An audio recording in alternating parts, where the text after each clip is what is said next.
Olá, boa noite. O Ministério da Justiça regulamenta o uso da força policial e cria núcleo contra o crime organizado. Ministro Alexandre de Moraes nega recurso de Bolsonaro e mantém proibição de viagem para a posse de Donald Trump. O caso foi encaminhado para a PGR e você vai ver também. É bom o estado de saúde de piloto e menina de 11 anos que sobreviveram à queda de helicóptero. A aeronave caiu ontem com 4 pessoas a bordo em Caieiras, na Grande São Paulo. Os pais da criança morreram no acidente. Rede TV News de volta. O governo anunciou novas medidas para o combate ao crime organizado e para regulamentar o uso da força policial. Vamos a Brasília, onde o repórter Marcos Amoroso tem as informações para a gente. Boa noite, Amoroso. Olá, Gabi, boa noite a você, ao William, a todos que nos assistem. O ministro Ricardo Lewandowski assinou 3 portarias. A primeira cria um núcleo estratégico para o combate ao crime organizado, que será coordenado aqui pelo Ministério da Justiça. Já a segunda portaria, ela trata das recomendações para o uso progressivo da força por profissionais de segurança.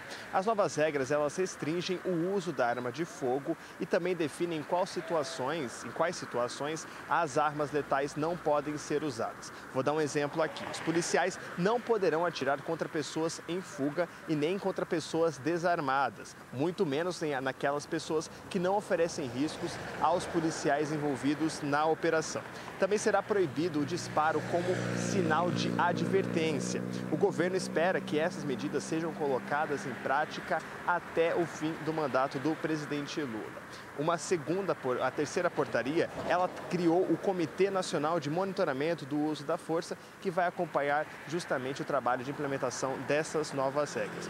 Voltando a falar sobre o núcleo de combate ao crime organizado, este núcleo será responsável por reunir informações de vários órgãos de segurança pública do Brasil, principalmente as polícias federal, rodoviária federal e penal federal. A ideia é integrar essas polícias e produzir relatórios de inteligência com análises e sugestões de como acompanhar e coibir a atuação do crime organizado das facções em todo o país. Nós preparamos uma reportagem com mais detalhes dessas portarias de segurança pública assinadas hoje. Vamos acompanhar.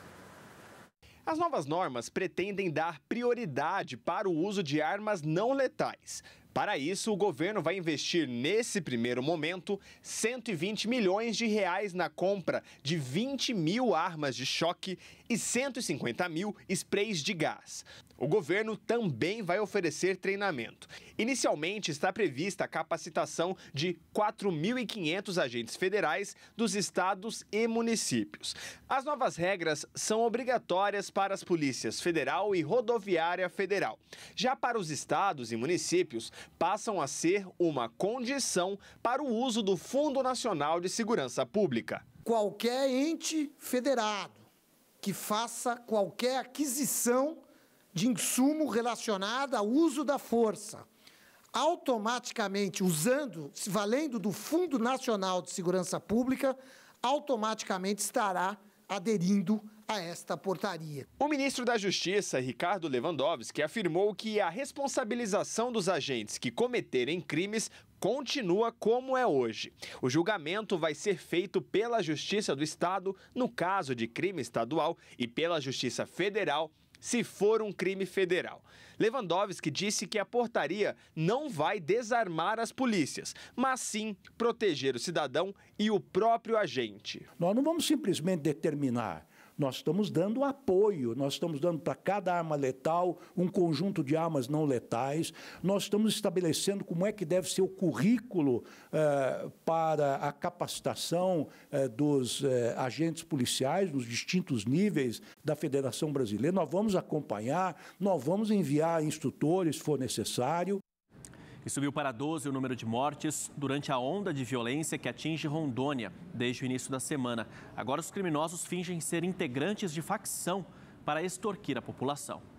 Não é só a onda de violência que está deixando os moradores de Rondônia assustados. Agora, criminosos se passam por membros de facções para extorquir a população por meio de áudio e mensagens. Por favor, pode me falar quem é?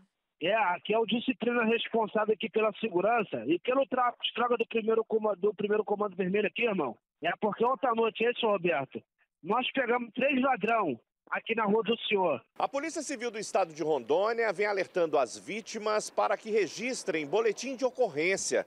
Só aí eles vão poder investigar e tentar prender esses criminosos. Então, por isso que pedimos, qualquer informação que a população tenha sobre fatos dessa natureza, podem fazer contato com os órgãos de inteligência, com o 190, com o 197 e também o Disque Denúncia da Polícia Civil. A violência também continua nas ruas. Uma fábrica de bebidas na zona leste de Porto Velho foi alvejada a tiros por 2 criminosos em uma moto na madrugada desta sexta-feira. Para evitar que mais ônibus sejam incendiados, a venda de combustíveis em galões foi proibida. Em alguns municípios, os coletivos circulam escoltados. Já são 5 mortes em confronto com a polícia e 7 homicídios relacionados a facções. 14 suspeitos foram detidos e 7 armas de fogo apreendidas. Desde segunda-feira, mais de 40 incêndios criminosos foram registrados. Para conter os ataques, agentes da Força Nacional já desembarcaram em Rondônia após autorização do governo federal. Ainda no noticiário policial, 6 suspeitos morreram em confronto durante uma operação contra a quadrilha de roubo a bancos no Paraná. Durante a ação conjunta das polícias civil e militar em uma chácara em Ponta Grossa, foram apreendidos 6 fuzis e uma metralhadora .50. Houve confronto quando os agentes chegaram ao local e 6 suspeitos morreram. De acordo com as investigações, a quadrilha era especializada em roubos do tipo novo cangaço. Eles estavam na região, a princípio, para atacar um carro forte. Nós tínhamos essa informação. 2 desses indivíduos que morreram saíram num benefício de saidinha e não retornaram para o sistema prisional. E agora estão sendo todos identificados, as armas também estão sendo periciadas, porque nós acreditamos que essas armas também tenham sido utilizadas em outros roubos no nosso país. 25 crianças e adolescentes foram vítimas de balas perdidas no estado do Rio de Janeiro nos últimos 2 anos. Entre elas, a menina Nicole Moraes, de 12 anos, que estava indo comprar um refrigerante com a mãe. Sorrisos inocentes, rostos de uma vida inteira pela frente. O protesto da ONG Rio de Paz na Lagoa Rodrigo de Freitas, na zona sul do Rio de Janeiro, era para chamar a atenção para as mortes de meninos e meninas por balas perdidas. No caso mais recente, Nicole Moraes da Silva, de 12 anos, ia com a mãe comprar refrigerante para o almoço quando as duas foram baleadas na manhã de ontem em São João de Meriti, na Baixada Fluminense. A menina foi atingida no peito. A mãe, baleada na perna, já teve alta. Familiares afirmam que a bala perdida partiu de um confronto entre policiais e traficantes. É uma criança maravilhosa, uma criança dócil, é uma criança que todo mundo gosta, estou conhecida no buraco quente, tá entendendo? Agora a gente só pede justiça, gente, justiça. Até quando isso vai ficar nessa? Até quando?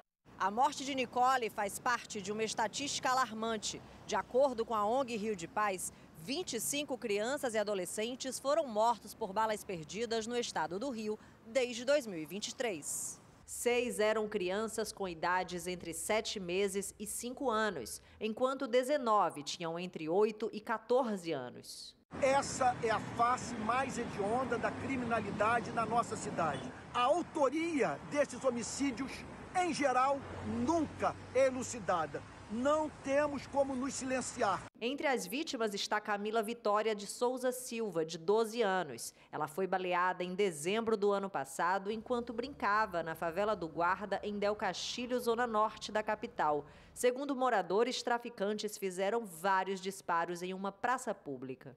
Em agosto de 2023, Eloá Passos, de 5 anos, foi baleada dentro de casa no Morro do Dendê, também na zona norte. O tiro aconteceu durante uma manifestação de moradores por conta da morte de um jovem de 17 anos que teria trocado tiros com a polícia. Desde 2007, 116 vítimas, crianças e adolescentes, foram mortas por arma de fogo, a maioria por bala perdida. Você tem o emprego da brutalidade policial, que é uma recorrência histórica no estado do Rio de Janeiro, tá?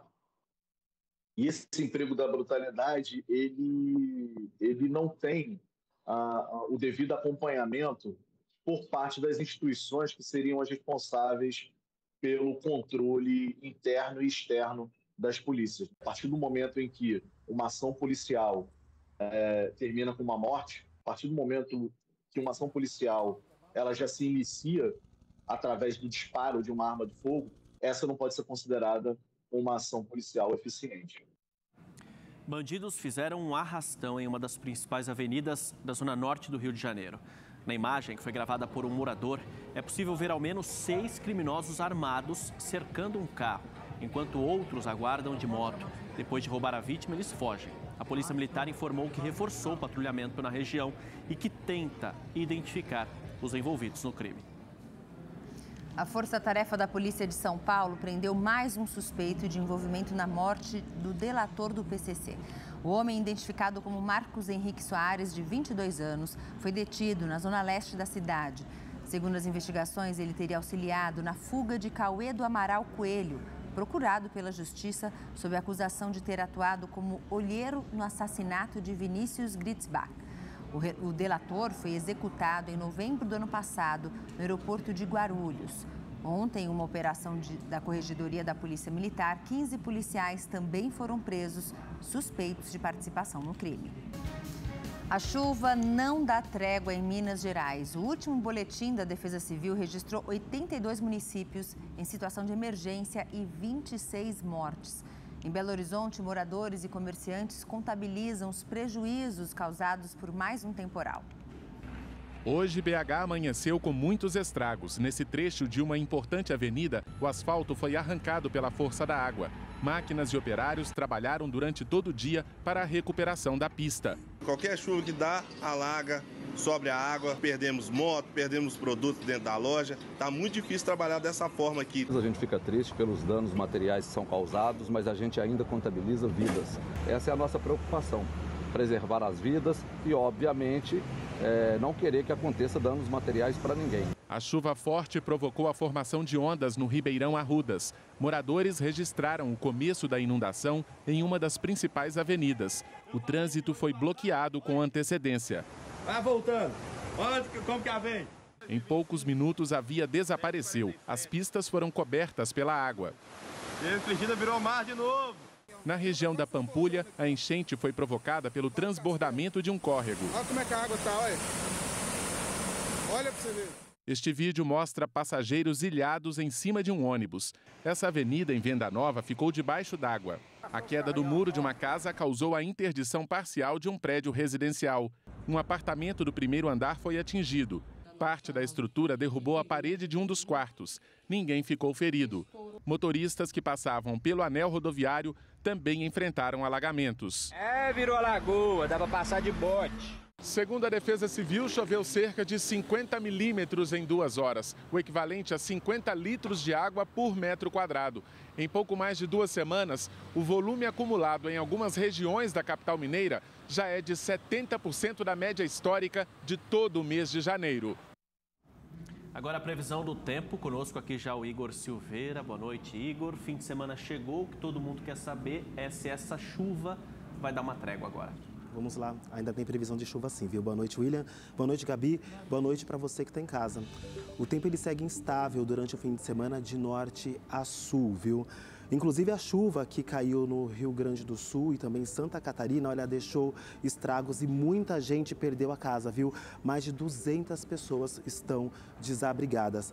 Amanhã e durante todo o fim de semana ela tem previsão de chuva, principalmente no Paraná e Santa Catarina também chove. No Rio Grande do Sul, essa chuva acontece no período da tarde e em pontos isolados.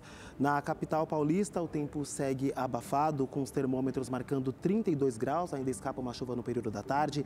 Amanhã, 31, a mesma coisa na segunda-feira e na terça, 30 graus de máxima. No Rio de Janeiro, a praia está garantida, então não esqueça de usar o seu protetor solar, porque os termômetros por lá ficam acima dos 30 graus. Máxima de 38 graus no sábado, 39 graus no domingo, 40 graus na segunda-feira e na terça cai para 34. No Nordeste, o sol continua em todo o interior da Bahia e tem previsão de chuva em pontos do litoral, como a gente acompanha aqui no mapa. Olha, durante o fim de semana são esperados até 80 milímetros em pontos da região norte e 70 milímetros no sul do país. E olha, na segunda-feira ainda tem a previsão da chegada da formação de um novo ciclone extratropical que pode aumentar ainda mais os riscos de chuva e alagamentos nos pontos que já estão sofrendo aí com toda essa chuvarada. Bom fim de semana para todo mundo. Gabi, William. Bom final de semana para você e obrigada, Igor. E foi decretada a prisão preventiva do delegado da Polícia Civil que atirou contra a mulher, uma diarista e uma enfermeira no Distrito Federal. Micael Rocha e Menezes, de 46 anos, está internado na ala psiquiátrica do Hospital de Base do Distrito Federal desde ontem. O delegado chegou escoltado pela Polícia Civil. Na mesma unidade está internada Ocelina Moura Neves de Oliveira, de 45 anos, que trabalhava como diarista na casa do delegado e foi uma das vítimas. A mulher passou por cirurgia para retirar um rim. Os disparos atingiram ainda o estômago. O estado de saúde dela é gravíssimo. O marido da diarista contou que o filho dela, de 13 anos, também estava na residência, mas que Ocelina mandou ele fugir. O primeiro contato foi dela, né? O pedido de socorro partiu dela, depois meu filho. E eu fui para o local. Eu simplesmente, de uma hora para outra, o cara surtou. Surtou e saiu atirando lá em todo mundo. Micael Rocha apresentou um atestado médico na última terça-feira pedindo afastamento do trabalho. Ele alegou que, devido a problemas psiquiátricos, precisava passar por um tratamento de saúde. A Polícia Civil aceitou a solicitação e o afastou das funções. De acordo com a corporação, não há registros de atendimento médico relacionados ao delegado na policlínica da instituição. O crime foi nesse condomínio, a cerca de 20 quilômetros de Brasília. Segundo as investigações, o delegado pegou uma arma e atirou na esposa e na funcionária. Os estilhaços atingiram o filho do casal, de 7 anos. Ao buscar atendimento para a criança neste hospital particular, Micael fez outra vítima, uma enfermeira que pediu para que ele preenchesse uma ficha para atendimento. A enfermeira Priscila Pessoa Rodrigues, de 45 anos, passou por cirurgia e permanece internada na UTI. A esposa do delegado, Andréia Rodrigues Machado e Menezes, de 40 anos, foi atingida por pelo menos 3 tiros e levada ao hospital de base, onde também passou por cirurgia. Não há informações sobre o estado de saúde dela e nem do filho do casal. E terminou o prazo determinado pela Prefeitura de São Paulo para que a empresa 99 Motos suspenda os serviços na cidade. O município é contra a iniciativa e entrou com uma ação na Justiça pedindo multa diária de R$1 milhão por desobediência e determinou a apreensão das motos de quem desrespeitar a norma. Os fiscais montaram blitz em pontos estratégicos com maiores números de chamadas. Em 2 dias de operações, 24 motos foram retiradas de circulação e encaminhadas para o pátio da Prefeitura. Desde quarta-feira, contrariando uma determinação da Prefeitura, a empresa começou a oferecer o serviço de mototáxi na cidade. De acordo com a 99, a implantação se dará de forma gradual e restrita a corridas fora do centro expandido. Para a correria do dia a dia, eu acho que ele é mais rápido, mais prático do que o carro, né? Que chega mais rápido, não demora tanto quanto o ônibus e é mais barato. O Wesley trabalha com esse tipo de serviço em Osasco, região da Grande São Paulo, e acredita que a implementação da nova modalidade é vantajosa, desde que sejam respeitadas algumas normas. Tendo os devidos treinamentos, tudo, o pessoal habilitado, com a moto em dia, o capacete em dia, o capacete ok, sim, funciona. Já o Jonas discorda do colega de profissão. Eu acho que é meio impossível pelo fato do fluxo de São Paulo, é muito fluxo. É muito veículo a todo instante ali, horário de pico, então tem horas que nem moto você consegue passar em corredor. Dados do InfoSiga, sistema de monitoramento de letalidade do Detran, mostram que em 2024 os motociclistas foram os que mais morreram em acidentes de trânsito. Só em São Paulo foram registradas 318 mortes, número que reforça o posicionamento contrário dos especialistas em relação ao transporte de passageiros em motos. Isso vai aumentar o número de acidentes, vai expor mais as pessoas a riscos e vai ampliar as filas nos hospitais públicos e vai gerar um custo social muito mais elevado. Para operar o serviço na cidade, a empresa diz que se baseia na lei federal que estabelece a Política Nacional de Mobilidade Urbana e permite o transporte individual privado de passageiros mediado por aplicativos. Mas o Sindicato dos Motoboys de São Paulo é contra o serviço e concorda com os argumentos da Prefeitura. Nós estamos falando do nosso campo de trabalho, que é o trânsito, né?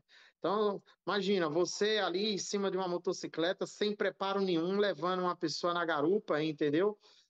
Sem preparo nenhum também, entendeu? Nesse trânsito muito pesado, que é o trânsito aqui de São Paulo, de Grande São Paulo. Em nota, o Comitê Municipal do Uso do Viário afirmou que notificou a empresa 99 e determinou a suspensão do serviço. Em resposta, a empresa disse que não vai cumprir a determinação e que entrou com um mandado de segurança para continuar operando na capital. O ministro Alexandre de Moraes, do Supremo Tribunal Federal, deu um prazo de 24 horas para que o prefeito de São Paulo, Ricardo Nunes, do MDB, preste informações sobre o muro construído na Cracolândia. O pedido do ministro atende a uma ação de parlamentares do PSOL. Eles pedem a demolição do muro, que isolou os usuários entre duas ruas da região central de São Paulo, na área conhecida como Cracolândia. O prefeito Ricardo Nunes negou que o muro foi construído para confinar os usuários. Sobre isso, não existe confinamento, não tem decisão do ministro Alexandre e não existe nenhum fundamento legal para qualquer decisão. Que decisão que ele tomaria? Volta ao tapume? Não existe. Nós já estamos realizando diariamente. Se você for lá agora, nesse momento agora, às 11 horas e 46 minutos, você vai encontrar uma equipe enorme da saúde lá, da ciência social, da Guarda Metropolitana. Essa semana, a Defensoria Pública de São Paulo recomendou que a prefeitura retirasse o muro e as grades da área. Apesar da polêmica recente, o muro foi construído em junho de 2024, mas a prefeitura ainda não realizou a inspeção final.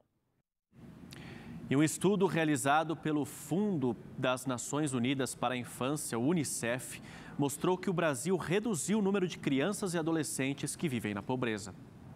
Kátia é mãe de 6 filhos e beneficiária do Bolsa Família há alguns anos. Ela relembra a vida difícil antes de começar a receber o auxílio. Eu saía de porta pedindo, não deixava faltar, né? Qual é a mãe que vai deixar um filho com fome? Eu preferia sair pedindo, pessoal. E agora eu já não peço, não falta. Merenda para eles, bolacha, biscoito, cuscuz. Eu compro para poder fazer a merenda para eles de manhã já. Dados divulgados pelo Fundo das Nações Unidas para a Infância, o UNICEF, indicam que o Brasil reduziu o número de crianças e adolescentes de 0 a 17 anos vivendo na pobreza. Em 2017, eram um pouco mais de 34 milhões. Em 2023, o número caiu para 28 milhões e 800 mil. A quantidade de crianças em situação de insegurança alimentar também apresentou redução. Em relação às regiões do país, os estados do Norte e Nordeste concentram os maiores percentuais de crianças e adolescentes com alguma privação, com destaque negativo para o estado do Piauí.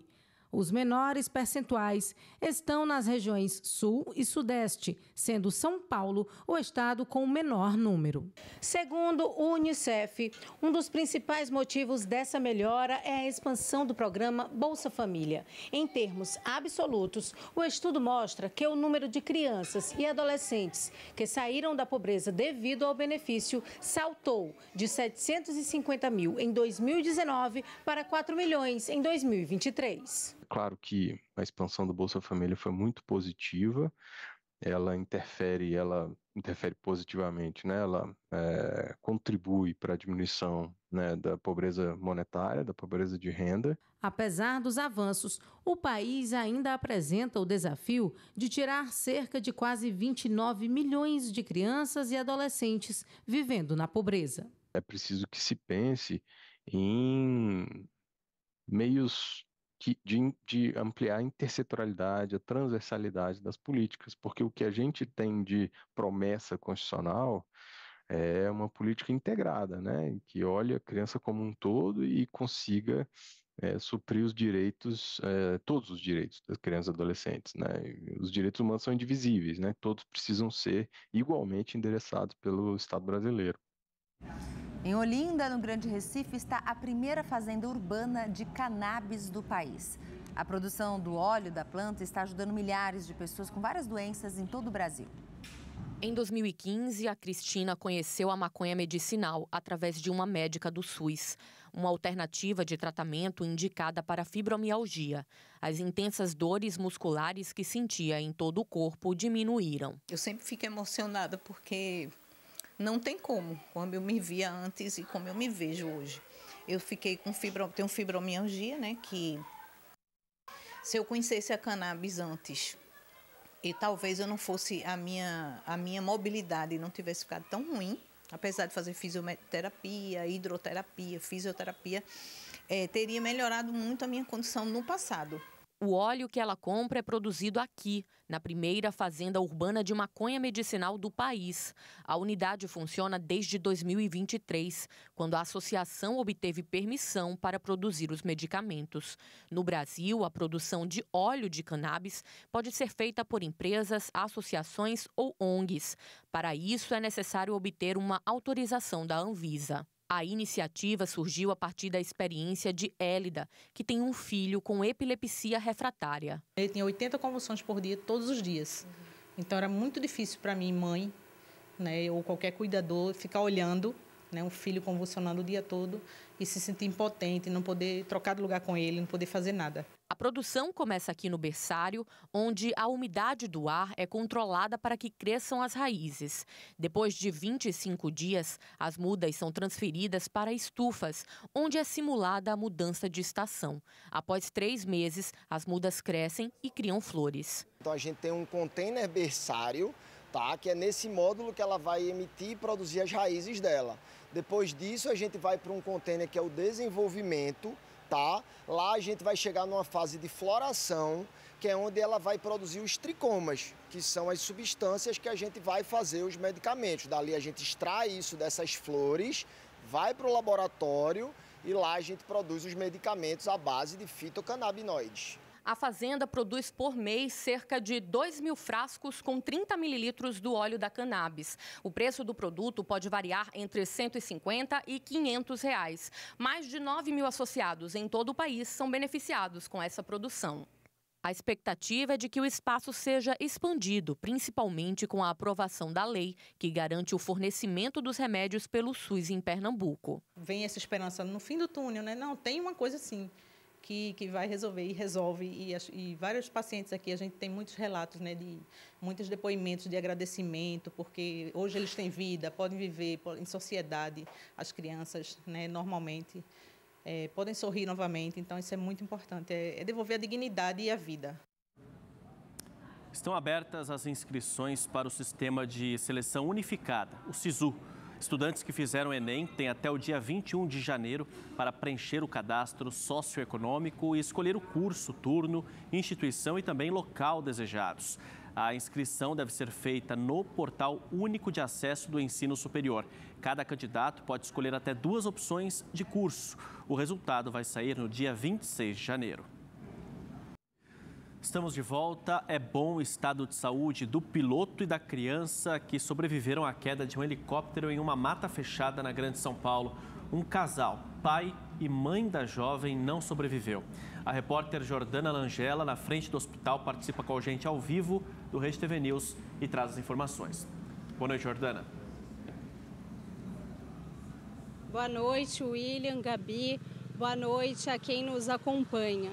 Os sobreviventes, a menina Bettina Feldman, de 11 anos, e o piloto Edenilson de Oliveira Costa foram trazidos para o Hospital das Clínicas em São Paulo, onde continuam internados. A expectativa é que a criança receba alta amanhã de manhã. Os pais dela, o casal Juliana e André Feldman, não sobreviveram. Os corpos foram encaminhados para o IML da região. Juliana será velada e enterrada no Cemitério da Saudade, em Americana. Já o André será enterrado no próximo domingo no Cemitério Israelita do Butantã, em São Paulo. Nas redes sociais, o prefeito de Americana, cidade onde as vítimas moravam, se solidarizou com a família e amigos. O governador de São Paulo, Tarcísio de Freitas, lamentou o acidente e agradeceu as equipes envolvidas no resgate. Segundo o boletim de ocorrência, a queda ocorreu em uma área de mata fechada em Caieiras, região metropolitana de São Paulo, na noite de ontem. Pela manhã, após passarem a madrugada na mata, as vítimas buscaram por ajuda. Depois de conseguir se aproximar da rodovia, o piloto indicou para os agentes onde a criança estaria. Já durante a tarde, as equipes do CENIPA começaram a perícia. Mais detalhes dessa história a gente acompanha agora na reportagem do David Diogo. O vídeo mostra o resgate da criança, encontrada no meio da mata. O estado de saúde dela e de Edenilson de Oliveira Costa, piloto particular da família, é estável. A gente conseguiu falar um pouco ali na ambulância, ele está bem. É uma pessoa muito experiente, capacitada para esse tipo de equipamento. É fatalidade. O helicóptero modelo EC-130B4 saiu da capital paulista com destino à Americana, no interior do estado, na noite de ontem. Segundo o Corpo de Bombeiros, a aeronave teria caído 1 hora depois da decolagem. Nossa primeira informação estava que a aeronave estava perto de uma pedreira, pois foi o último sinal de GPS que a gente recebeu dela, por volta de meia-noite. As buscas foram efetuadas lá, porém não existia a possibilidade de levantar a aeronave lá na região. Estava muito chuvoso e muito baixo as nuvens. Não é um ambiente seguro para se sobrevoar. Com o amanhecer e com a melhora do tempo, com o firmamento do tempo, a viatura Águia conseguiu dar a devida busca, ampliar as buscas e localizou a viatura aqui. A aeronave caiu nessa área de mata fechada de difícil acesso em Caieiras, na Grande São Paulo. O piloto foi o primeiro a deixar o helicóptero. Na sequência, a menina de 11 anos, filha do casal que não resistiu ao acidente, foi resgatada. Os sobreviventes foram socorridos neste ponto, na altura do quilômetro 30 da rodovia dos Bandeirantes, e levados ao Hospital das Clínicas, na capital paulista. Os empresários André Feldman, de 50 anos, e a esposa Juliana Elisa Maria Feldman, de 49 anos, foram encontrados sem vida dentro da aeronave. Os corpos foram retirados do local pelo avião da Força Aérea Brasileira. Além da filha sobrevivente, que completa 12 anos de idade neste sábado, os dois deixam um casal de gêmeos de 9 anos. De acordo com o sistema da Agência Nacional de Aviação Civil, o helicóptero poderia ser usado normalmente para voo particular. As causas da queda do helicóptero estão sendo investigadas pelo Centro de Investigação e Prevenção de Acidentes Aeronáuticos, o CENIPA. E o Rede TV News fica por aqui. Obrigado pela sua companhia. Uma ótima noite para você, bom final de semana e até mais.